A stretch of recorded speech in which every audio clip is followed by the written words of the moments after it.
Friends, good morning. അപ്പം ഇന്ന് ദേവൂട്ടി അനിയൻകുട്ടനും സ്കൂളിലേക്ക് എന്തൊക്കെയാണ് കൊണ്ടുപോയതെന്ന് നോക്കിയാലോ. ഇന്ന് വലിയ സംഭവമൊന്നുമില്ല. അപ്പം ഞാൻ ഇന്ന് അനിയൻകുട്ടന് സ്കൂളിൽ സ്നാക്സ് കൊടുത്തു വിട്ടത് സ്ട്രോബെറിയും അതുപോലെ തന്നെ ഡാർക്ക് ഫാൻറ്റസിയുമാണ്.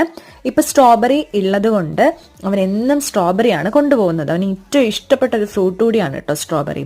പിന്നെ ദേവൂട്ടി ഉച്ചയ്ക്ക് ലഞ്ചിന് കൊണ്ടുപോയത് നല്ല ചൂട് ചോറ്, അതിൻ്റെ കൂടെ ഒരു മുട്ട പൊരിച്ചു വെച്ചിട്ടുണ്ട്.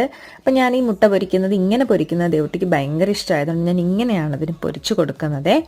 പിന്നെ അത് കൂടാതെ നല്ല കേരമീൻ വറുത്ത് വെച്ചിട്ടുണ്ട്. പിന്നെ അതിൻ്റെ കൂടെ മീൻ മുളകിൽ കറി വെച്ചതാണ് കേര. അപ്പം അത് ദേവുവിന് ഭയങ്കര ഇഷ്ടമാണ് ആ കറി, ആ ഗ്രേവി. അതിൻ്റെ കൂടെ ഞാൻ മോരാണ് ഇന്നെടുത്തത്. കാരണം ആ മീനിൻ്റെ ഗ്രേവിയും മോരൂടെ കൂട്ടി കഴിക്കാൻ ഭയങ്കര ടേസ്റ്റാണ്. അപ്പോൾ ഈ മീനും തൈരും കൂടെ കൂട്ടിയാൽ എന്തെങ്കിലും പ്രോബ്ലം ഉണ്ടോ എന്നുള്ളത് നിങ്ങൾ കമൻറ്റിൽ പറയണം കേട്ടോ. അപ്പം നമുക്ക് നാളെ കാണാം. ബൈ.